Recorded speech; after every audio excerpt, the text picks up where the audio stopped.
one thing I've kind of like learned with the stock market, and again, like I said, this is my opinion purely, is that it's kind of like a game. Everyone talks about like, yeah, you're buying ownership of a company, and yes, you are. You know, technically you are, because you do get rights to vote, etc.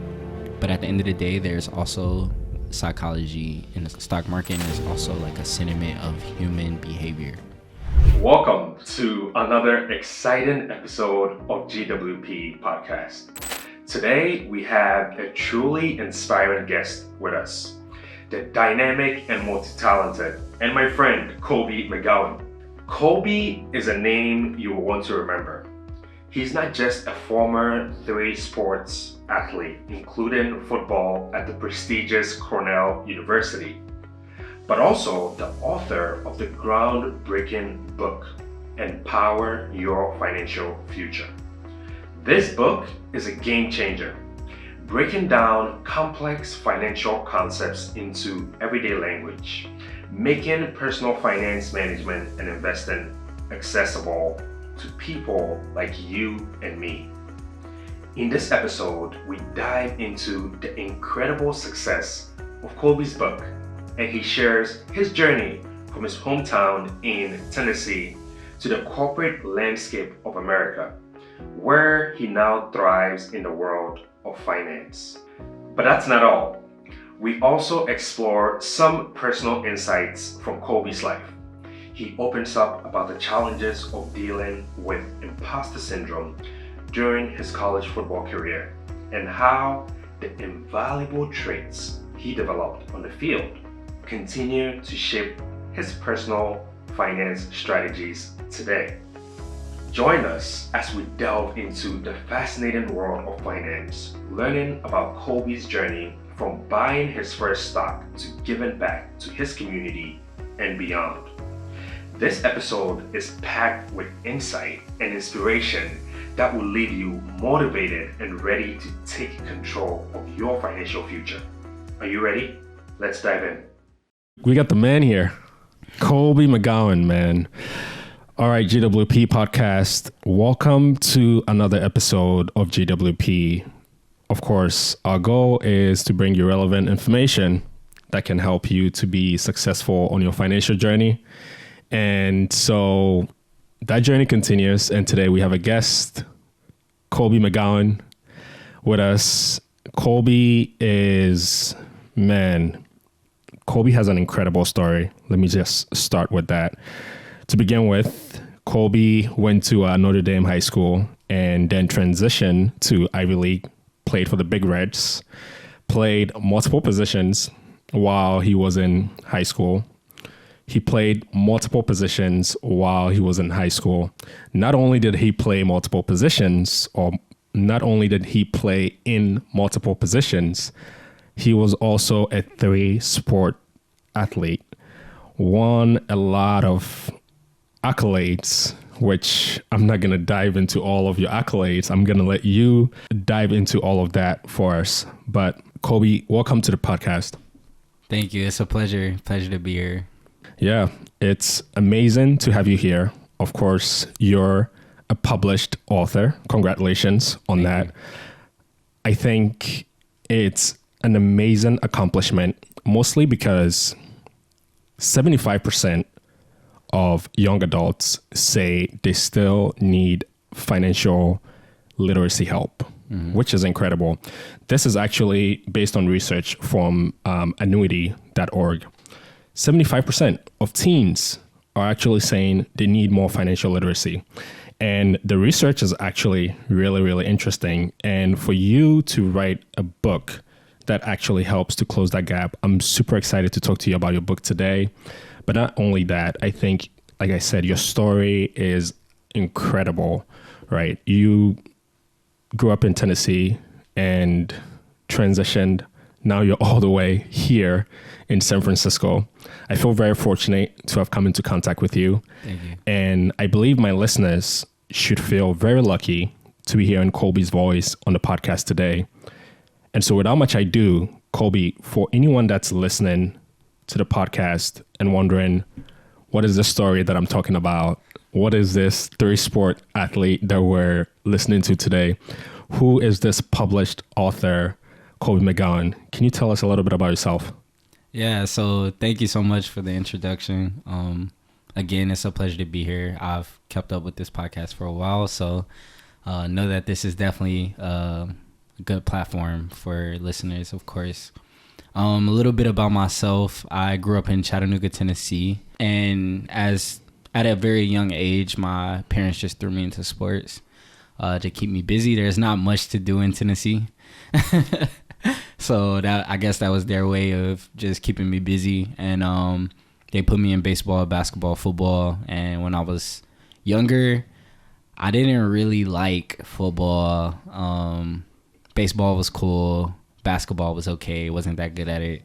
And then as I grew, I kind of like started developing a love for different types of sports. Fast forward to middle school and high school, I actually stopped playing football. It's a funny story. I don't think I've ever told you this, but I told like all of my friends and family after middle school that I would never play football again. And everyone in my city like kind of knew me as a football player. Even though I played other sports, they knew that was the one I was like the best at. But I just hated it. Like I hated the helmet. I hated hitting. I hated all of it. So I told everybody like, yeah, I'm done. I'm quitting and moving on to a different sport. And then I like tried basketball. Obviously didn't grow above 5'9", 5'10". So my brother started taking off, got back into football, and luckily that landed me a step closer to getting into Cornell through that football lens. So moving to Cornell, I took a big leap of faith and basically just tried to go for what I thought was going to be one of the hardest challenges for me. Moving away from my family, number one, from Tennessee, going to New York. And then number two, obviously the learning curve with just trying to take on Ivy League education and Division I sport at the same time.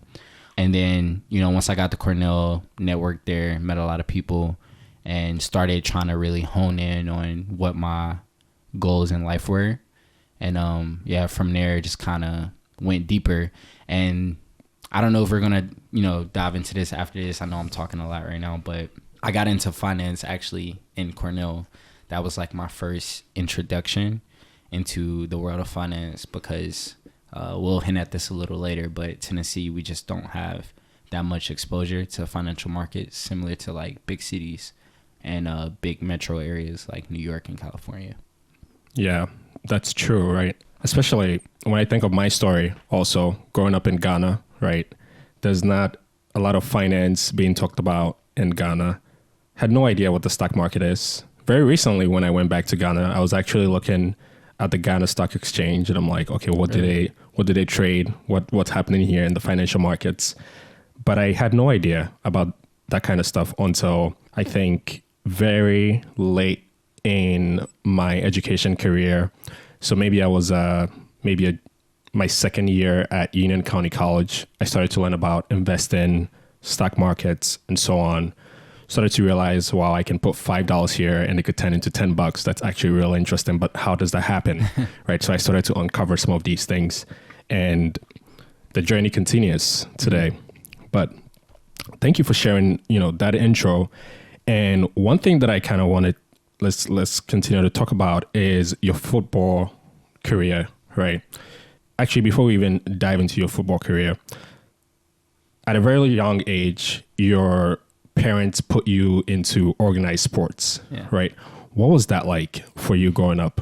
When it first happened, I was kind of just going with the flow. I think I was like 4 or 5. So I was like, oh, cool. Like, I'll try this stuff out. And being in it, like those first few years were tough with different sports. Like it was a learning curve. So with football, like, again, absolutely hated it. Like putting on a helmet, like we were doing like 6 inches, which is like laying on your back and lifting your legs up for like core. And I was like 5 or 6. So I was just like, what am I doing? Yeah. And with basketball and baseball, they weren't like as hard or painful. So those are like sports that I enjoyed a little more. One thing though is I met so many people through Little League sports, And a lot of my friends that I have today from back home came from Little League sports. So that's like the most interesting part from my perspective, is that I've developed friendships with people when I was 5 and 6 through this team setting. And now, you know, I'm 23 and like we all have our different lives, but I'm still connected with these people, still can reach out, still talk to them. So that was the coolest part. But yeah, just I was thrown in and tried to adjust the best I could at the time. And as time went on, I started realizing that I had a talent for it. And I think it was middle school when I started to try to take things a little seriously. Yeah, that's interesting. For someone who played a sport, who didn't like the sport, and when I look at some of your statistics, so at Cornell, you had 15 tackles on special teams, which is fantastic. You had a career high tackles at Yale, right? You also won the Golden Helmet Award, which is impressive. So for someone who was in a sport where you felt like you didn't really like the sport, how did you adjust to something you didn't like and still being able to excel at it? Because I think a lot of us deal with so many things in life, so many situations that we don't want to be in, but it's what we have to do. And most people will say, you got to do what you got to do, right? Mm-hmm. We deal with a lot of those situations. And this is a clear example of that. You know, playing a sport that you didn't really like, you just mentioned you didn't like the helmet, but then you won the Golden Helmet Award, right? That's amazing. How did you navigate that? Yeah, so one thing that's always like kept me, giving me a benefit at all times is being realistic. I think that was like my biggest asset, was I'm always thinking about what's next for me. And I always try to think about that in the most realistic way as possible. Obviously, as a kid, I had like the biggest dreams. I wanted to go to the NBA so bad. And I was so set on that. I remember telling my dad, Mom, like, I'm going to the NBA. I'm going to the NBA. Doctor said I would be 6'2". So I started looking up point guard heights. Like, I was deep in it, right? And I guess what happened is I shout out to my AAU team, actually, Team NOP. I started playing AAU basketball in high school. And I was pretty decent in my city. But once I got on that AAU platform, I started realizing how much work I needed to catch up with as far as like the talent levels. Because like it's one thing to be, you know, good in your city or decent in your city, but when you're getting compared on a national platform, you start to realize where your inefficiencies are, where you're lacking, your weaknesses, like they really get amplified. So that's one benefit I'll also say that sports gave me, is being able to adjust and see where I'm weak and try to like work on strengths and, you know, balance everything out. So basically I just got really realistic, and it came to a point where I was playing basketball, did AAU like sophomore year of college or freshman year of college. And at this point I wasn't playing football. So I was a year off, and I realized how hard it would be to get recruited with basketball in AAU just by seeing, like, I saw players that were better than me that were not getting offers. And that just hinted, like, if this guy is 6'4", 6'5", and I think he's this much better than me and he's not getting an offer, what makes me think, you know, like, that's not realistic. Like, I'm not going to get an offer either. So I had to, like, start scrambling and figuring out. The whole goal was to go to college for free, because my mom, you know, we're not a rich family, so we didn't really, you know, have tuition money. So it was like, you got to get a scholarship at something. And like I said, as I started getting older, I started realizing that I had a natural talent for the sports. So I started taking them seriously with that goal in mind. And I think for me, once I realized that basketball wasn't going to pave the way, I went back to football. And, you know, shout out to my brother as well. He kind of paved that way for me, because he set an example and he started getting offers and started blowing up before. So he kind of was like a proof of concept for me, because up until that point, like, you hear about it, you may see it in other people, but it never hits home, you know, like, oh, that can be me, or I can get opportunities too. You know, you dream about them, you think about them, but until it happens, is hard sometimes to keep that faith. So seeing him go through it kind of like flipped the switch for me, where I'm like, hey, I'm pretty decent in football. Like, this might be the path I need to take to get to a college that I want to get to. And from there, it was like, this is how you be realistic. Like, jump back in. And that's it. You know, it was kind of history from there. I jumped back in sophomore year, halfway through, like second week of the season. And it's so funny because I remember when I came back and joined, my coach went to the captains of the high school football team, and he was like, we're going to have a meeting. And he asked them, he was like, how do y'all feel about, you know, Kolby joining the season right now? He didn't go through summer camp, so I didn't struggle with them through summer camp. I didn't do the conditioning. So it was like, hey, you know, we're letting you in on our team, but like you haven't did none of the work with us. Like, it was kind of like that, where he was like, how do y'all feel? And they were like, he's good. Like, we'll let him, you know, we'll see how he works, whatever, blah, blah, blah. And yeah, it's kind of just took off from there. So 2 things I want to ask you from there. The coach had to sort of get the buy-in of the captains before you were able to join the team. Yeah. Did that sort of create any imposter syndrome for you? Did you feel like there was a chip on your shoulder? You had something to prove that even though I wasn't a preseason, I love soccer. Cristiano Ronaldo is one of my favorite players, right?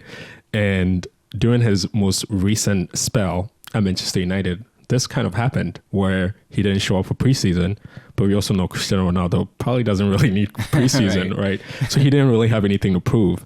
But in your case, you know, the coach had to go to the captains and sort of get that buy-in. How did you, you know, deal with that situation? Did that give you an extra push, fuel, more than what your brother had already shown you? I know a lot of your family are in the NFL. You have a cousin that's played 10 seasons in the NFL for the Detroit Lions and the Oakland Raiders. His name is Kalimba Edwards, right? You know, Stone Edwards also played for Vanderbilt. Kolby McGowan also, you know, it runs in your family. But at this point of your life where the decision is based on a couple captains on the team, how did that make you feel? Yeah, I think that's a great question. And I think, again, I'm going to tie it back to just being realistic. Because I had previous experience of being in football for my entire life until freshman year, I understood it to the T. Like, I understood it. You know, like, I didn't go through the same commitment that these guys went through in the summer. Like, what we do in American football is, in high school, we do, like, what's called a football camp. And in college, you do this as well. But in high school, when you do football camp, you spend the night at the facility for a week, and it's football like 12 hours a day. You eat, breathe, and sleep football. So everybody's going, and it gets tough. It's like dog days, because as you go further in that week, your body just starts to feel it more and more and more. And then you get towards the end of the week and you feel like you're bruised up, you're broken down. So that's like something that as a team you share with your teammates. So I understood it to a T.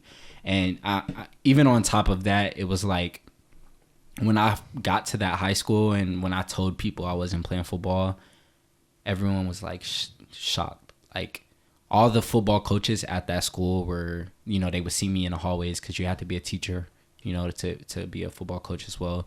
They would see me and they would be like, you know, like, hey, like, you're not playing, like, what are you doing? And I'm like, oh, I'm training for basketball. And they all would like look at me and be like, what is the average height of a point guard? And I would like look it up and I'd be like, oh, 6'3". And they're like, what's the average height of a corner in the NFL? And I'm like, 5'10", 5'11". And they're like, there's your answer. And like, they just kept saying that my entire freshman year. I paid them no mind. And then, yeah, when that meeting came up, like, I just understood that there was that commitment part that was missing, and I was totally okay with that. I think my motivation really came from like my size, which I can get into that more if you want, but of course, yeah. Let's talk about it. Yeah, so I think with me and my size, I've always been a smaller guy. So, you know, football is usually got some big individuals. Everybody's muscular, bulky, whatever. I was always skinny and lean because of basketball. So I was a skinny kid. Didn't eat a lot of vegetables.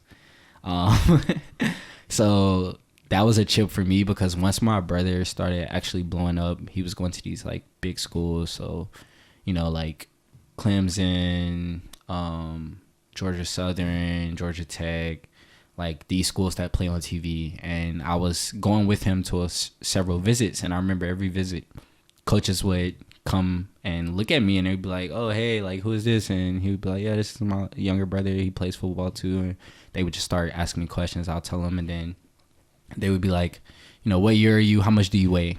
Every question. And every time I gave them a weight answer, I could see it in their face. They were like, oh, yeah, he's too little. Like, he's too little. So that was like where most of my motivation came in the actual sport. But yeah, just going back to that moment, I understood it. Yeah. Realistically. And one of the things that you also talk about, right, was being able to go to college for free on that scholarship. You played at a high level, which is fantastic. How did you manage to balance your academics, sports, and now you're in corporate America? So how did you manage your time? Because time is everything, right? We're only getting 24 hours in a day. There's only so much you can do in one day. How do you manage to be academically successful and also manage to now be in a really great position in corporate? We work together at Bloomberg. Mm-hmm. I need to mention that. And so you're in a great position right now. You've done so many great things as an athlete, and now you've transitioned. You know, talk about that, you know, that time management. I think that's one of the hardest things that people just won't understand unless you go through it. At Cornell, there's obviously a sentiment knowing that it's an academic school. The students, the teachers don't care about sports. They're like, you're here for academics.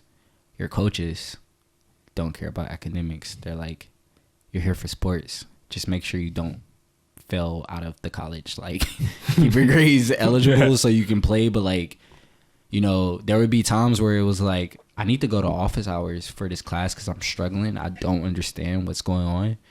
But then you have your coach like, hey, you need to be in, you know, you need to stay after practice and watch film. Or, you know, did you do your research on this player? Like, that's extra time. That's extra hours, you know? So that part is always a tug of war. And the true reality of that, again, going back to my theme, reality, is you have to make a decision. No one understands this part, and this is stuff that people just won't say or talk about. But when it comes to your dreams and aspirations and what you really want, you got to be 100% all in, because with a sport like football or whatever sport you're playing, if your dream and aspiration is to go pro, you're probably going to be slacking a little on the academic side. And, you know, it's definitely like a what do you call it? Like a sentiment around athletes being like dumb or, you know, not being the best like students.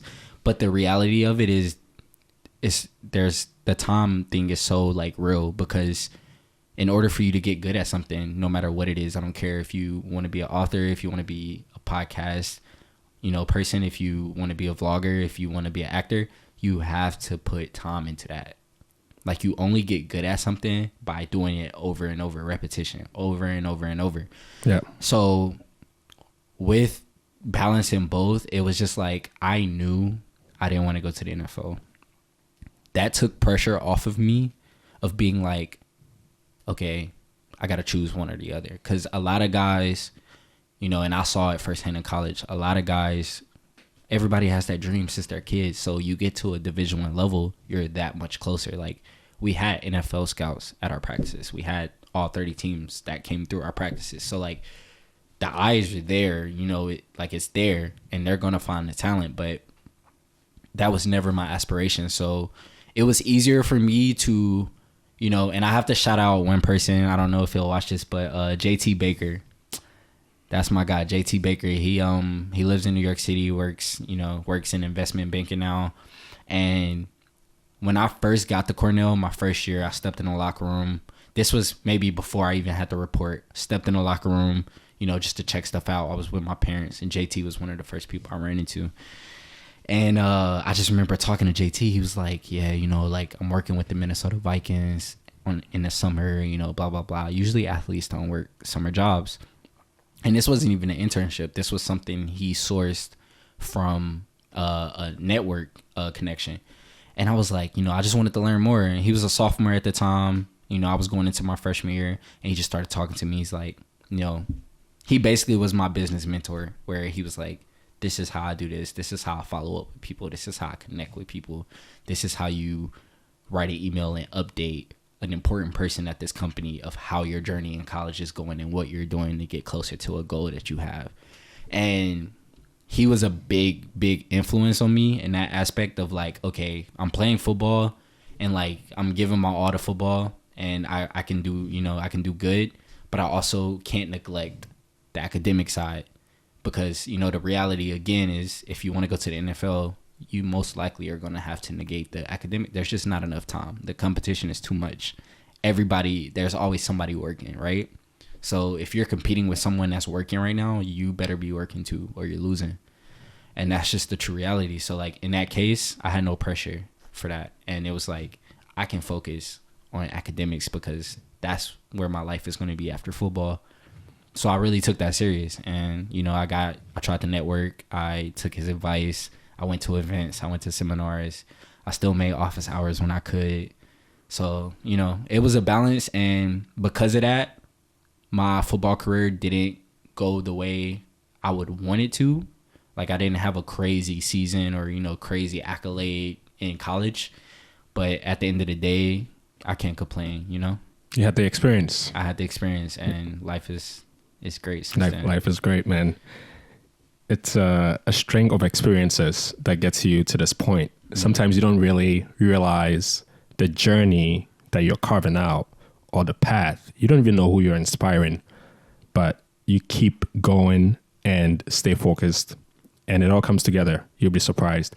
I know this is stuff that we've talked about many, many times, but I love something that you just said, which is it takes time. So behind you is a book of Bishop T.D. Jakes, Don't Drop the Mic. I love that book. Mm-hmm. And one phrase that Bishop T.D. Jakes repeats over and over is it takes time. Yeah. Whatever you want to do, it takes time. Yeah. And so thanks for sharing that. I love your football journey. Clearly, we've been talking about this for so long. We're going to dive in the book, and we're going to dive into, transitioning into corporate. There's one more thing that I want to ask you though, mm-hmm. because I think there are many young adults that have aspirations to play sports, either to play in Ivy League like you did, either to take it past that, maybe go to the NFL or maybe to the NBA, play professionally and so on, play soccer. But there's also challenges that you face. And one of the challenges that I wanted to ask you about is the financial challenges that you faced as an athlete. Yeah. Could you talk about that? Yeah. So it's a little different now with, kids going to college that have NIL. That wasn't out just yet when I was in college. What's NIL? NIL is basically where people can make money off of their image and likeness. So I had a YouTube channel in college and I couldn't make money from it because I was a football player. So that would have been like off of my image and likeness. Now NIL came out, so now people can take the fact that they're a college football player and market it and make money from it. That previously wasn't available. So it was definitely a little different because I wasn't like, generating my own income. Maybe I would have did a little different, with football if that was around too, because obviously you make what you put out. Yeah. And some people in college now, some of these kids they're paid. But anyways, during that time, I didn't have a job until my junior or senior year, actually working at the school. So it was hard. Like my big shout out to my grandma, my dad, and my mom. They've been with me since the beginning. And anytime I was struggling, I knew like even if my mom didn't have it, some way she was gonna like find a way to like get it to me. Like they never would let me go like struggling, And because of that, I'm not a really big vocal person with that. So whenever I'm struggling, I don't like to ask or reach out, even though I know that they will like give me the clothes off their back. I'm just like, I'll struggle in silence. Like I will figure this out, because it builds character and that's just the way I am. Yeah. So it was tough. Like luckily with football, we got a lot of benefits as far as like catered meals. You'll be able to take some Gatorades home, take some leftover food home, have something, eat at the dining hall, use your meal swipe. So like that saved a lot for me. But there were still times where I just didn't have, money. Like couldn't work a job, didn't have money, didn't have time to work a job. And hey, you're in college, so you eating ramen noodles. Everybody goes through it, you putting together stuff from the refrigerator. But yeah, I didn't have a financial background. I didn't have any literacy, like nothing. Just yeah. So for someone that's in this predicament right now, maybe they're much younger now, they're trying to figure it out, they're trying to go professional, they're spending a lot of time. We've just talked about it. It takes a lot of time, so they're dedicating a lot of their time to get better as an athlete, working on their craft, and now they have to deal with these financial challenges. How should they navigate it? Do you have any advice for them? I know family comes and plays a big role, but what else can they do? Is there any, from your experience, is there any people that you saw do these things that, they approach this differently, or, what kind of advice would you give to people like that? Yeah, I would say nowadays with like the internet and YouTube, I don't think it's easy to generate extra income, but I think it's more accessible to find a way. Even if you can't get a job, try to find like a side hustle, sell some of your old clothes, sell shoes. Like there's a lot of ways that I see kids, they're being really creative now with, how they hustle on the side. And like the YouTube and Google is literally your friend. Just, use it and try to find ways outside of just training that you can generate income. Because one thing with that as well is like you're learning a lot as an athlete when you're training. You're learning a lot of practical skills that I feel like can't be really taught. But when you try side hustles or you try to do stuff on your own, you're also learning a lot of skills that you won't learn in a team setting when it's just you. So my best advice is just try to be as resourceful as possible. Like if you got to cut somebody's grass on the weekends, do that. Like, at the end of the day, one thing I've realized too is I'm really big into, I would never join the military because I gotta salute them dudes. I can't do it. But salute to them guys. And because of that, I like to watch a lot of like military movies or like interviews, because I just think the way they think is so like realistic. Again, they're thinking from like a survival standpoint, and that's like the most raw you can get. And basically where I'm going with that is I feel like there comes a point where you can handle more than you think. Like that's one thing I learned from listening to some of the military guys. Their training is designed that way to where it's like every human thinks like there's a spot where you'll like, you can't handle anymore. But once you hit that spot, there's actually like this much more to go. Like that's just your body's like survival instinct of saying like cut it off here, So like don't get me wrong, I mean, people, it's tough out here, like things are going up, it's getting more expensive, inflation, everything costs more, and it's hard. But I feel like there's always a way, like there's always something you could do extra. Even if you don't like it, you may not like it, but it may be what you have to do at that time. Like again, going back to being realistic, do what you got to do. Yeah, absolutely. No, that's amazing. So let's talk about, transitioning from your sports career now into the corporate world. Are there any valuable lessons that you learned in sports that helped you to transition into the corporate world, but not just the corporate world, but also valuable lessons that have translated into your personal finance? Yeah, I'm actually glad you asked that, because this is something I've always wanted to say for athletes. And I've also thought about writing a book about this. Who knows, maybe one day. But you already did it once. There's so many lessons you learn as an athlete. Well, let me backtrack. In college, my teammates, this is like a sentiment that you hear all the time in athletics, where college athletes are like, I just can't picture myself working at a desk or working in a corporate job. Like, and you know, like people may not understand it, but I understand it because your entire life you're used to performing. Like, you're performing. Everything is physical. So like, you know, some people just naturally have it where they just go out and they perform, and it's like that's what they're used to. That's normal to them. Some people can't process the fact that like once you go to a job and you sit down at a desk, you're even until you prove mentally what you can do for that company. It's no longer physical. And that is the biggest switch for a lot of people that they just don't want to like process. But what I would like to say is that the skills you develop as an athlete set you up to be so successful in any job you take. And I'll kind of go through some. So if you play a team sport, that right there alone, you know how to work collaboratively. You know how to work with other people, and you know how to accomplish a bigger goal with other people. No BS. I literally used some sports analogies in my interview because I was like, hey, I'm collaborative. I know how to do this, and this is where I've done it in this event, on this team. I know how to show leadership. This is where I've done it in this group, on this team. I know how to handle adversity. This is a game I did it. Like, you just start going down these characteristics that companies look for, and you realize I've done that before. So starting off with the team setting, like, again, you know how to work with people. You know how to take feedback and criticism from coaches, and you know how to take that feedback and come back the next day and be better. Because in sports, if you don't, your coach isn't going to tell you the same thing too many more times. You just won't play, or you won't be on the team.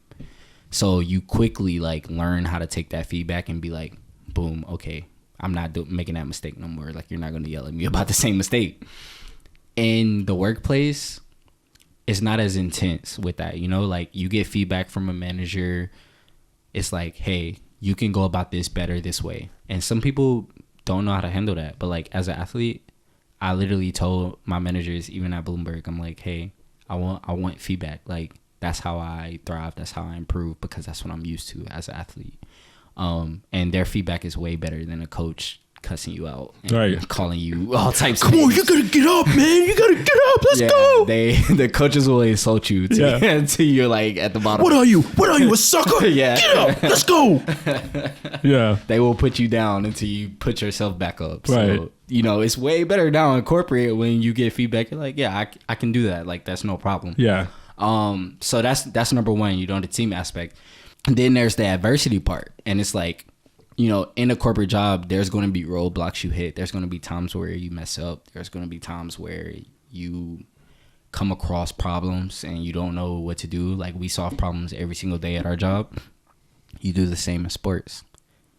The guy you're playing against on the other team, he's probably a problem. Like, when we do our scouting reports, we review like who's the best player on the team, and we watch their film and we try to decipher how to solve that problem.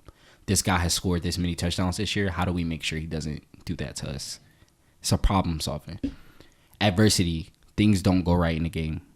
Sometimes it hits the fan and you might be down so many points. How do you like dig deep? How do you figure out like, how do I get over this? Yeah. It's like it's that phrase, you know, everyone has a plan, so you get punched in the face. In the mouth, like, literally. And that's so true. Like, in life, in your job, in sports, it's just different. It's presented differently. And I don't think a lot of athletes think like this. They just think that their skill sets are only good for their sport.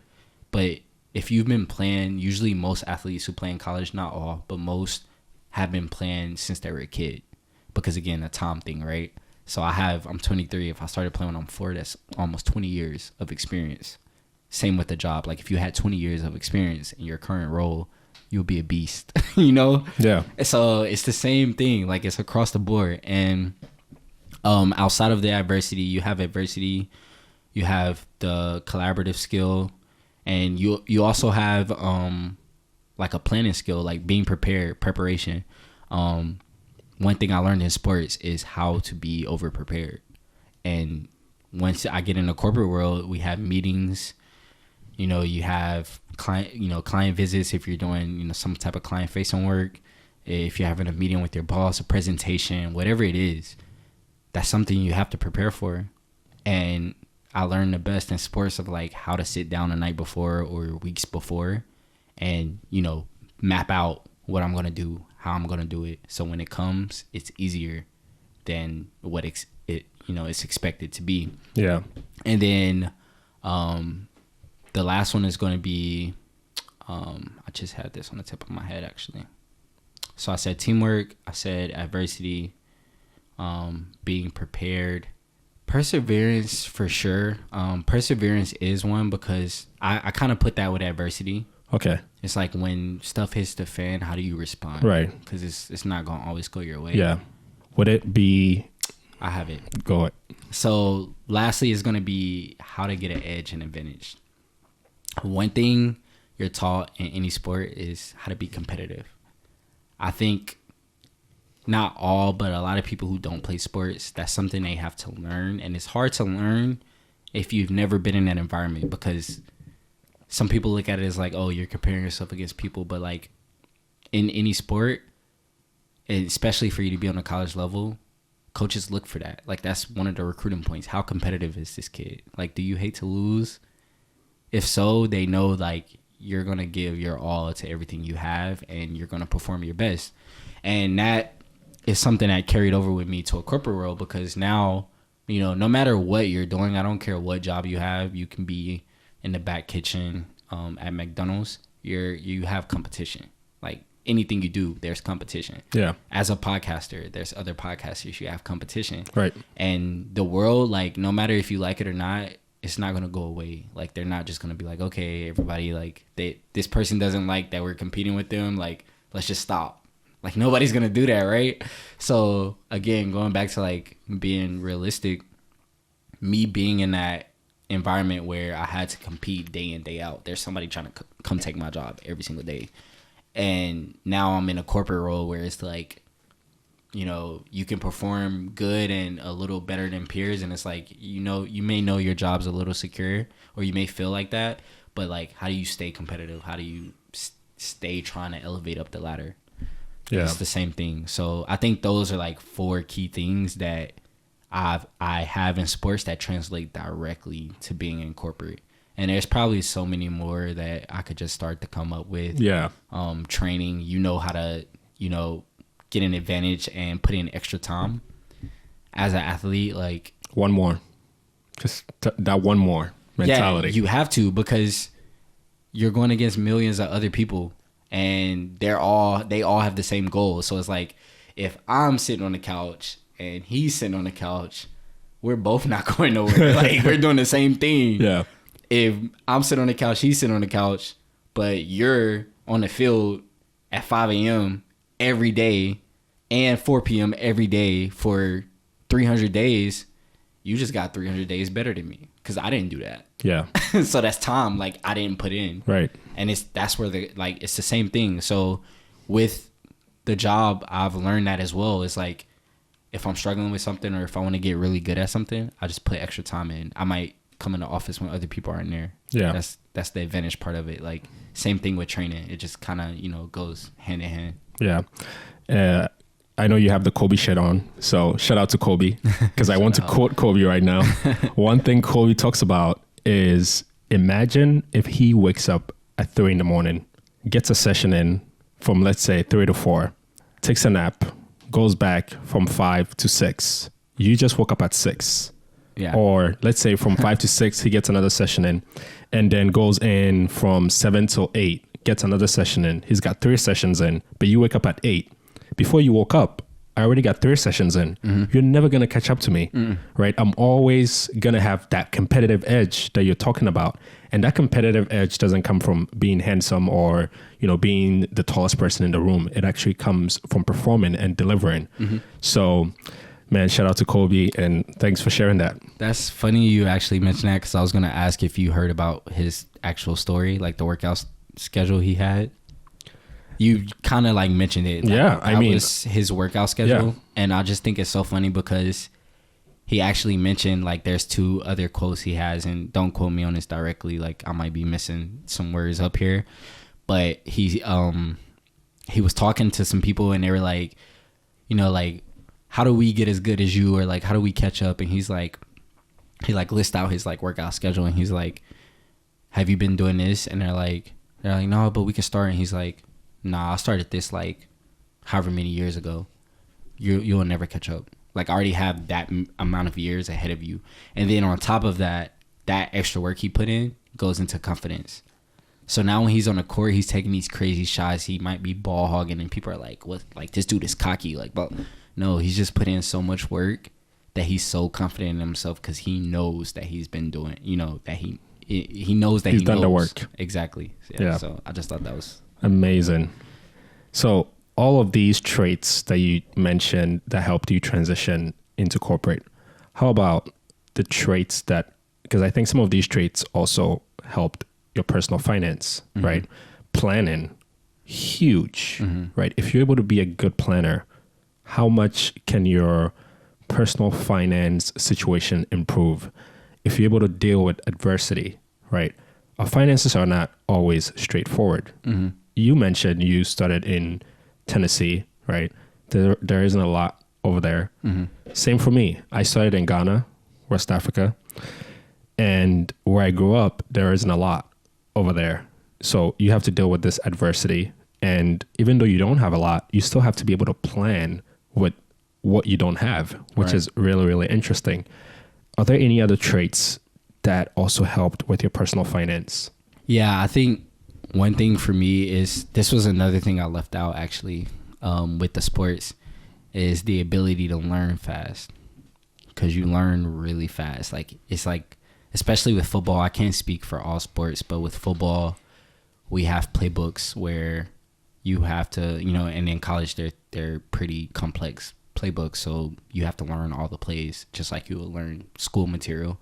And then you have to apply those plays to game situations. So things change in the game. Teams disguise you. They try to trick you.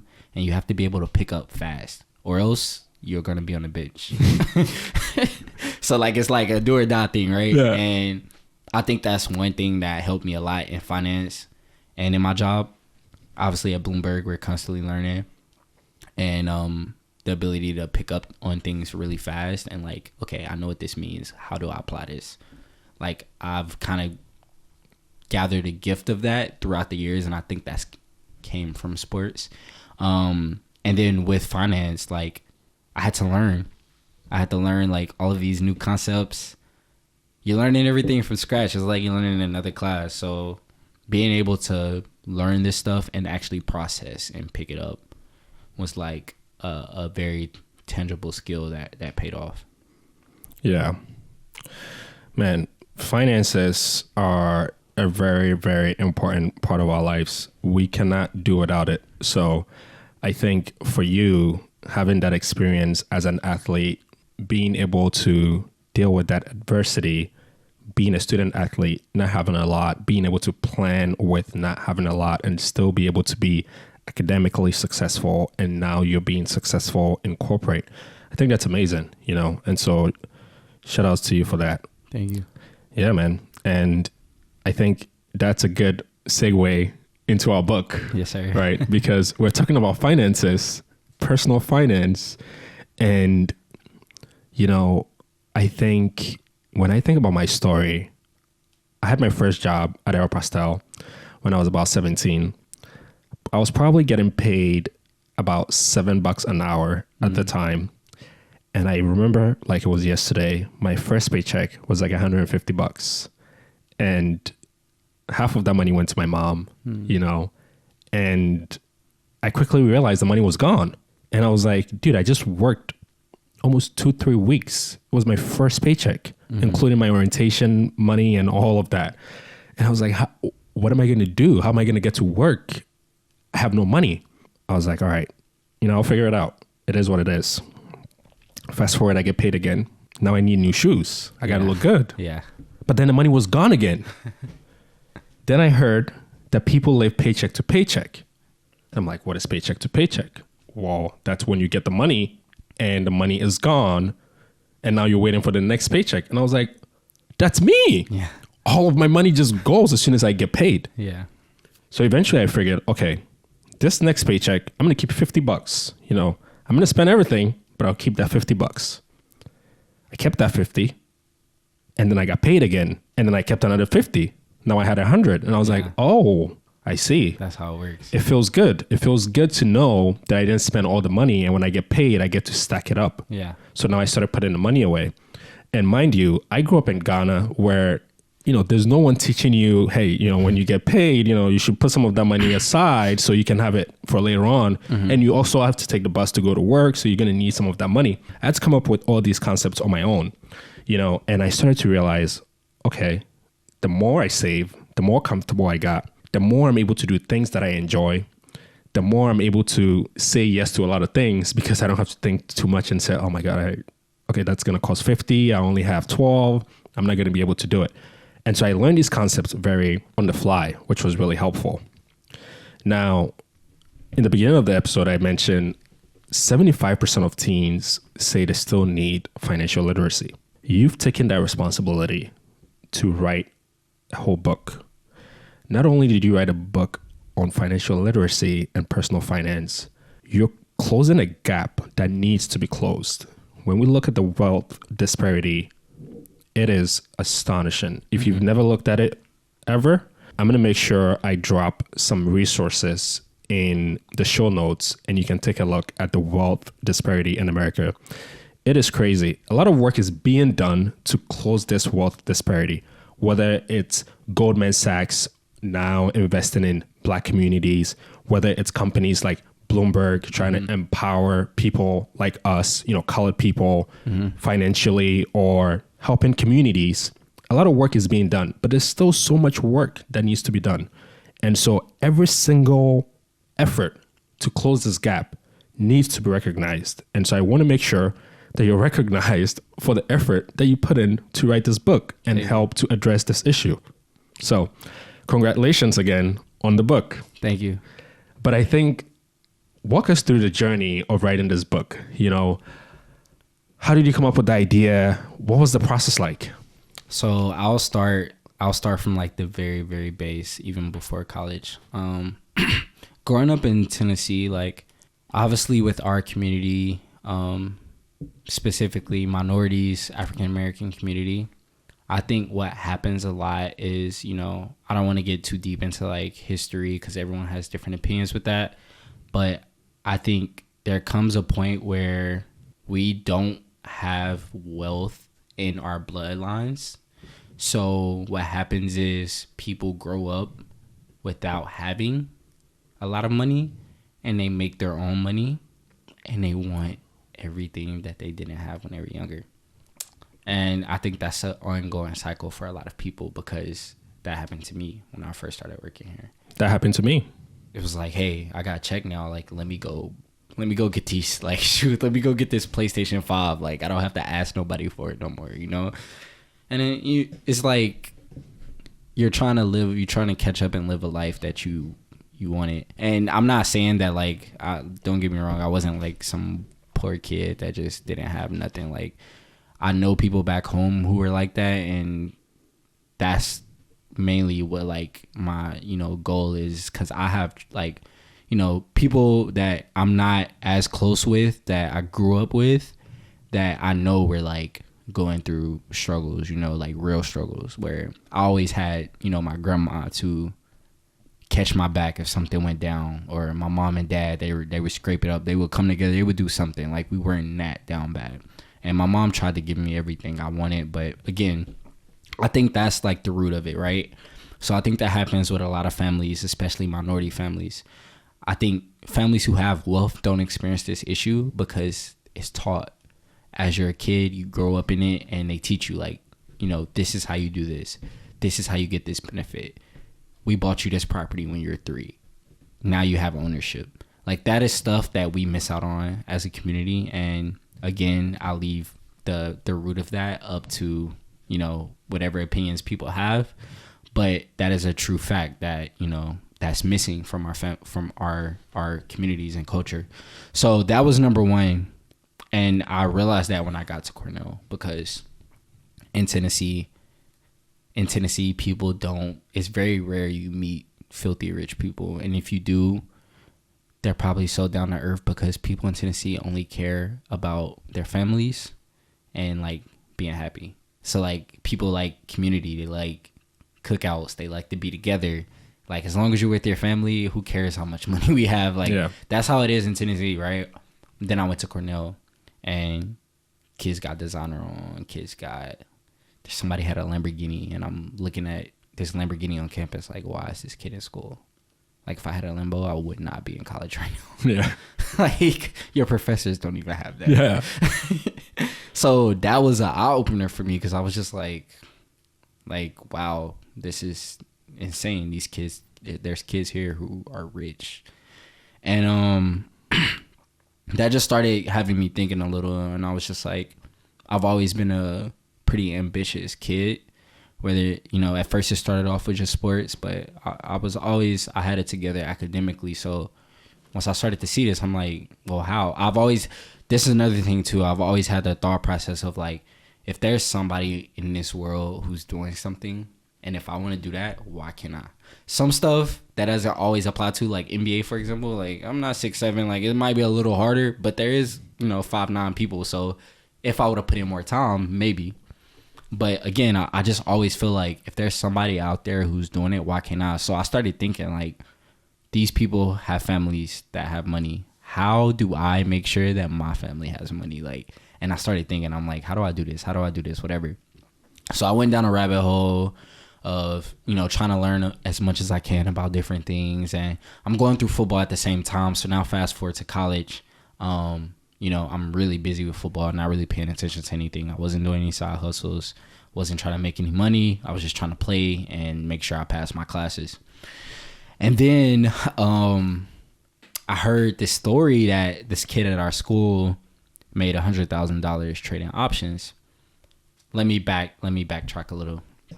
We were in COVID, and my football season got canceled.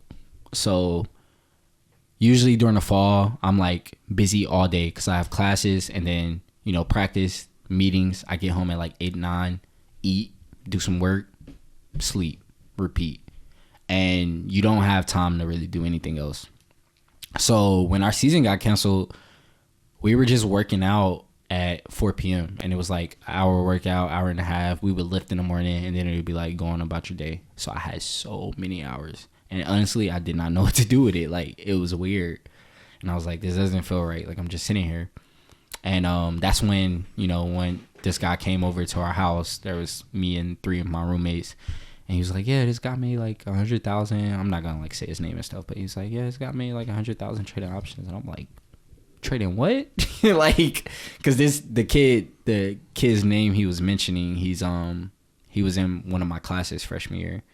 And he was an econ major. And, like, you know, we sat together, talked a little and stuff. So I was like, he did what? And, you know, we're juniors at this point. So I'm like, how? Like, I got to figure out how he did that. So I went down this rabbit hole, watched YouTube videos, options. What are options? How do you make money options? Blah, blah, blah. And going down that rabbit hole, initially, I just wanted to learn about options because I wanted to do the same he did. But, like, you know, it's not that simple, 1. And 2, going through that process, so many words started popping up and I wouldn't know. So I had a notebook and I was just writing down what I learned. And every time there was a word I didn't know, I would like look it up. So that started this like journey into finance where I was just like, okay, what is this? What is that? Look it up. Okay. And it just kept going and I started getting more and more interested. And I'm like, this finance stuff is kind of like cool. And from there, I started like, you know, that's when I started applying for like finance internships and stuff like that. Because I was like, maybe I want to work in finance. And that's another story that maybe we can go into. But essentially, once I like started thinking about this book, I've always wanted to start something back home, whether it be like some type of school or some type of like nonprofit. Like I'm always like, I want to give back to my community because one thing with me is I feel empathy for people in our community, given the fact that I grew up like I'm like there's these stereotypes that we put on people, and one thing I think a lot of people do is they don't look at the full picture and they don't look at like the full circle. Like people take their experiences and try to apply it to other people and be like, well, why isn't this person like this? They had a whole different experience. Like they're in a whole different situation, predicament. Yeah. So I grew up in a city where I knew a lot of people who didn't have the same opportunities I had. Like, you know, going to Cornell, like I saw stuff, I met people, I talked to people that people back home would never get the opportunity to do. Yeah. And that made me feel some type of way because I was like, most of the people back home I know, like they're trying. Like, you know, whatever they're doing, whether it's legal, illegal, you know, whatever, they're trying. Like, and you can't knock somebody for trying to survive in a world when it's tough, and they might have been born into a situation where they were bound to fail from the beginning as a baby. Like, people don't talk about that. Right. And there's a lot of kids who go through it. So for me, I just felt like this kind of like guilt of, man, I'm at Cornell, I'm in the Ivy League. I knew once I got in Cornell, sophomore to junior year, that I was going to be okay. From talking to people and networking and just seeing alumni and stuff, I was like, oh, I'm good. Like, once I graduate, I'll be fine. But then I started thinking about a lot of my friends back home, and I'm like, I wish everybody could experience this. Like, I wish everybody had this. And that kind of sparked the point where I was like, I need to start something back home. Like, I need to give back because I feel guilty. Like, I've experienced all of these benefits, and like there's people back home who would like kill for this, that I think some people deserve it, you know, like people deserve opportunity or exposure, at least at the very minimum. Yeah. So I was like, yeah, I'm gonna make this nonprofit. But then I started thinking, I'm like, man, I need a lot of money because you can't start anything without capital, right? No. So I'm like, how do I make a lot of money? How do I get rich so I can like start giving back, blah blah blah. And I'm thinking, and then I thought, and I was like, I have a lot of information. I could do YouTube videos, but let me just try this out where like, see if I can put this information down and make it like easy to understand of what I've like kind of learned through my process of digging. And that's what I did. And I started typing. I never, ever enjoyed writing. Never. But it's funny because I've always had a strength with like English class or writing. Like, I've always had good grades in that sector, and I've always done well when it comes to like writing, but I've never liked it. So I never thought of myself as an author or somebody who would like write anything outside of a college paper that was due that I needed to pass. Like, right. So I don't know. When I started like just putting it down in a Google Doc, I was like, okay, this makes sense. Like, this isn't too bad. And this is knowledge that like I was actually passionate about. So it was easy to actually want to do. And then, you know, from there, I just started kind of working on it, tweaking it day by day. And I was like, you know what? I'm going to actually try to like finish this out. Yeah. And yeah, we just started going from there. Kept pushing. Yeah. Wow. That's amazing. You said a lot of things there. And one of the things that I wanted to unpack is in one of my most recent episodes, we talked to Professor at UC Berkeley University in California, Eric Bell. And one of the things that we highlighted was a concept called black taxes. I don't know if you've ever heard about the concept, but the way black taxes work is, think about how you made it to Cornell. The first thing you start thinking about when you make it to Cornell is, how can I help people back home? But you also mentioned a lot of people are either born into these situations where the odds are stacked against them, right? Mm-hmm. And so the way the concept of black taxes work is, when a black person, or sometimes brown people, are coming up, it takes a long time to come up because you're not the only person coming up. Yeah. You're coming up and you're trying to bring everyone with you. So you're paying these black taxes. That's what we mean by black taxes.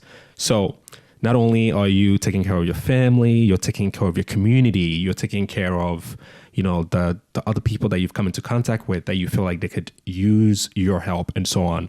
And so you pay these black taxes. And so the idea is, if it's going to take a white person 10 years to become financially successful, for us, black and brown people or minorities, it's going to take us actually at least like 35 years to be able to be successful, because you're paying these black taxes on your way up. Yeah.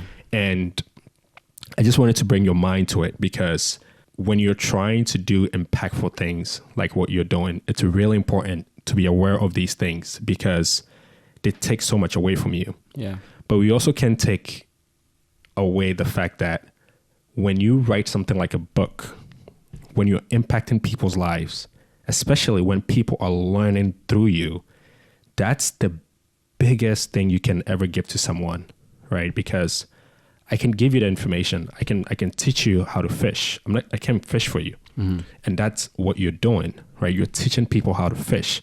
And the reason why I talk about teaching people how to fish is because in your book, you talk about the stock market, which for anyone that listens to this podcast, you know that the wealthy people, they have real estate, they have stocks. And the reason why they have these real estate and stocks is the concept of appreciation, right? You know, you need to be able to take 10 and turn it into 20. Yeah. And stocks, real estate, business, owning a business, these three things are some of the concepts that can help you to be able to do that. And you address these concepts in the book, which is such a huge way to give back to your community without paying too much black taxes along the way when you're going up. Yeah. And so, you know, talk about some of these misconceptions actually that us as young adults, when we're starting our financial journey, we may have, especially about the stock market. What are some of these misconceptions? I know one of the misconceptions is stonks only go up, which is a huge misconception, right? Yeah. But there are all these misconceptions and the barriers, right, that we face when we're trying to explore this avenue of building wealth. Can you talk about that? Yeah. So first off, I just want to say I'm not an investment professional at all. So don't take anything I say as investment advice. Everything I kind of learned with the stock market is from personal experience. And one misconception is that I think when I first learned about stocks, I'm like, okay, you can make money from them. And then I remember I was like, how many do I buy? Like, how do I make the money? Like, you have so many questions. And I remember when I bought like my first stock, I was watching it.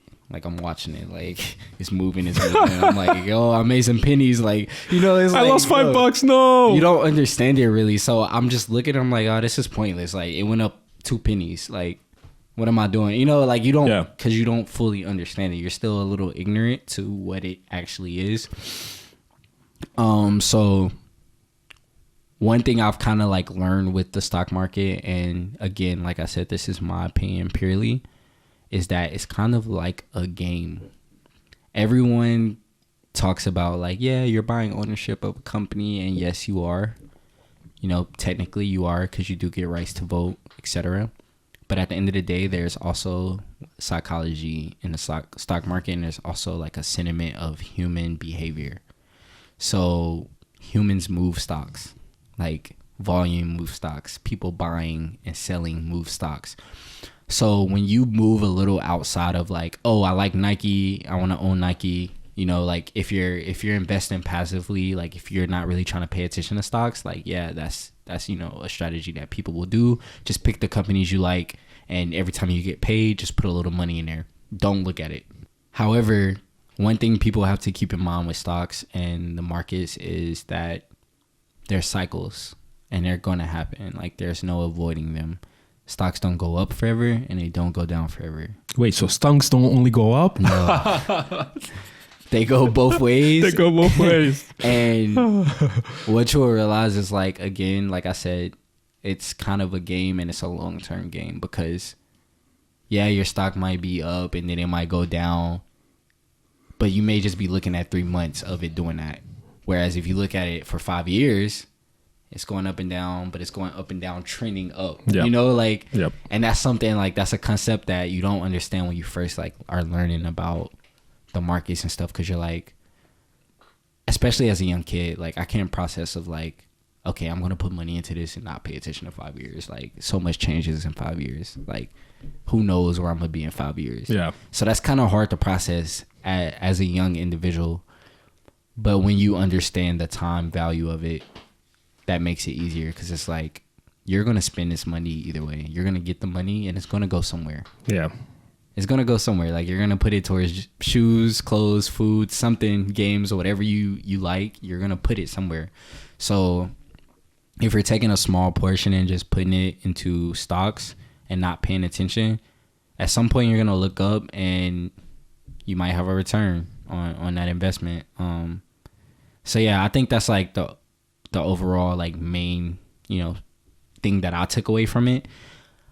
Of course, there's like all of these like derivatives and strategies. I kind of mentioned everything high level here, and the whole point of that was when I was learning about stuff, it all started from words.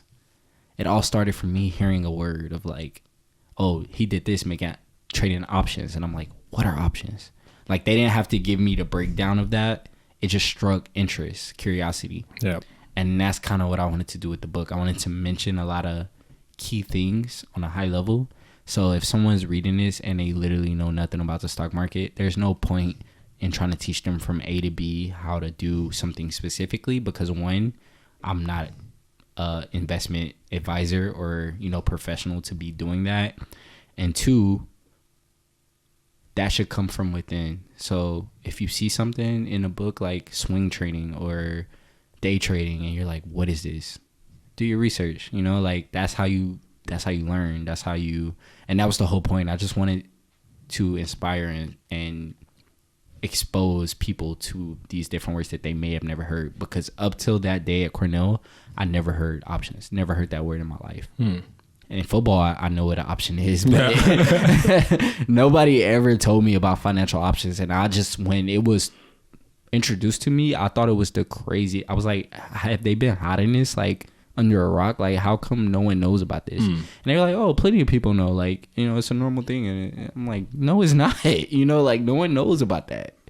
And so yeah, it's like, it starts off with just exposure. Like, you have to have exposure to even want to learn what these things are, and that's the number one issue. People don't have that. And then you can't blame their parents, because again, I'm gonna let opinions, however people want to opinionate stuff, be, but it's a chain of command. Maybe their parents don't know because their parents didn't know, and their parents didn't know, and you see where I can go. Yes. Like, we can just keep going. So at some point, somebody has to be the first one to learn about that. And in a lot of these, like, wealthy families, like, again, they have people who were the first person to learn about that at some point and passed it down. And that's how they maintain that wealth. Our communities haven't got there yet. Yeah. We haven't got to that point, and it's because a lot of people no one's getting that opportunity to be the first person. So what it sounds like to me is one of the key principles of your book is you aim to spark curiosity with some of these concepts. What are some other key principles that you address with your book? Yeah, so outside of investing, I went over high level, like a lot of different things. Outside of investing, I also just went into some basic budgeting. What is a cash flow? Are you positive cash flow, negative cash flow? What is budgeting? What is a good practice for budgeting? And it's one thing to know what budgeting is and know what a good practice is, but it's harder to do. Like, everyone hears it like 50, 30, 20, like, oh, cool, like 50%, 30%, 20. But then you actually have to do it, and it's like, okay, I spent more than 50 or I spent more than 30%, like, here. So that's the harder part. But again, like I said, this was aimed towards the common individual. That was the whole point. So I never wanted this to be like super complex, because that would defeat the purpose of the common individual. Like, if I wanted to talk to people who had exposure to markets, that would be a different type of, format. But this was, again, introduced for curiosity, and then also just a little financial literacy of like, this is how you would budget. This is what cash flow is. This is how you would stay on top of your savings, etc. And within investing, I think one of my favorite parts that I am putting in this was the relationship between the markets and the economy, because that's something I never got. Like, when people tell you about investing and they tell you about financial concepts, they always talk about the company level. They always talk about pick a company you like and buy, you know, don't pay attention to it. Pick this, you know, just do this and don't pay attention. And that's a great strategy because most of the people are not going to beat the market. So that makes sense if anyone's, you know, trying to do that. But I think understanding, like going deeper, once you understand that everything is connected in some type of way, it makes your analysis a little different, you know? Like, for example, I'm just throwing this out hypothetically, kind of how I do in the book. So we don't, you know, there's no investment advice. No investment advice at all. But like, say, for example, the US dollar is going down. What is an alternative to the US dollar that was here before the dollar? Gold. Gold is still on the market today and it's something that can be bought and traded. If you understand economy relationships in a time like that, an investor can take advantage of the US dollar going down because they know that gold is going to go up. And like, that's a part that you don't, like, that's a little deeper. But I learned that at Cornell with some of the people who are familiar with markets, kind of learning that you have to incorporate the fact that there's economy at scale happening every day. And there's things happening in that economy that are affecting certain securities and sectors within the markets. Yep. So I really wanted to spark some interest there because I don't think a lot of people get introduced that way to the markets. And I think when people think that way, that's when it becomes more engaging and fun because, like I said, it's like a game. Yeah. You know, then you start thinking like, okay, that's why I'm reading news every day. That's why I'm staying on top of what's happening in the world because I know that certain things are going to react off of certain things. And you learn it over time. Yeah. The interrelatedness of things. And I think a perfect example of that is COVID, right? COVID started not in America. It started in Asia, you know, in a whole different continent. A lot of people didn't understand how that can affect the global economy until you realize that most of the world's supply chain is highly dominated by China. Yeah. And so once that happens, it starts to trickle down and the average person starts to feel it. Same thing is happening with Ukraine and Russia, right? So there's the war going on in Ukraine, Russia, but Ukraine is also a huge producer of grain. And so the prices of grain has gone up, right? So there's all this interrelatedness. And of course, like you said, this is not financial advice. I appreciate you using the analogy with the US dollar and gold, but just to clarify, we're not saying when the dollar goes down, you should go buy gold, or when gold goes up, you should go buy the dollar. That's not what we're saying. What we're saying is there is an interrelatedness where one thing goes up, the other thing goes down, because there's sometimes these inverse relationships that it helps to understand in order to be a really good investor. Great investors understand these things. They're able to have a macro and a micro focus, because even in economics, you learn microeconomics and macro, and then macroeconomics, because there's an interrelatedness that needs to be understood in order to understand how the economy works. And so thanks for sharing that, Kolby. That was really, really great. And so let's talk about financial literacy. You know, how do you close that gap with your book? With my book, I just wanted to, I think the biggest thing with financial literacy is knowledge and education. And it's such a cliche thing to say, but I don't think people take that as seriously as they should, because like you said, kind of in your analogy of trickle down and the regular person feels it the most, I would say the ignorant person feels it the most. And that isn't like a bad, I'm not saying that as a bad thing. Like, ignorant just means you don't know. Like, I'm ignorant to things. Everyone's ignorant to something. Like, you just don't know about it yet. And I think that's where a lot of people go wrong, is because they just don't know. And it's like, the person who doesn't know is the one that's going to be the most affected, because they didn't know. But like, no one's going to hold your hand about it, you know? So that's the whole point, is like I wanted to kind of provide like an education barrier there, where it's like not only am I gonna like kind of break down some basic like budgeting, saving, definitions, cash flow, like basic terminology, but I'm also gonna involve the investment part there too, because this is all knowledge, and the more you have, the more knowledgeable you are, the more you can protect yourself. So like you were just saying with Ukraine and the grain and stuff like that, if someone knows this, they're already ahead. They've probably already invested or made investments based around that scenario in some type of way, however they did their research, but they're ahead. Whereas if I don't know anything about that, if I don't know anything about stocks, if a recession hits or something goes wrong, I wasn't building up a return on investment over time, or I don't know where to put my money in a recession. Like, I'm not knowledgeable on that. Some investors know, like they know, like, okay, recession comes, I'm going here and I'm still going to make money. If there's not a recession, I'm going here and I'm still going to make money. They're knowledgeable and they're armed mentally to be able to react and do anything and benefit and like cover themselves.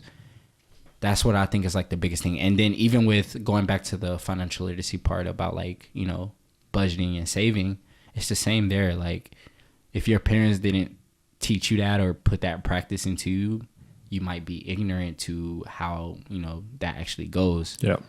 And even for myself, like, I'm not saying, like, don't get me wrong, I'm not perfect at all at financial literacy.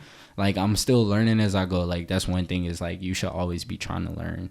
Like, always. Like, it's never a know-it-all, or you never cap out at learning. It's like a continuous thing. And for me, it's just, like, I'm still learning today, but actually applying it, that's going to be the hardest part at all times. And I'm getting better at it, but again, it comes with practice and time and repetition, just like anything else that we mentioned today. Yeah. Everything takes time.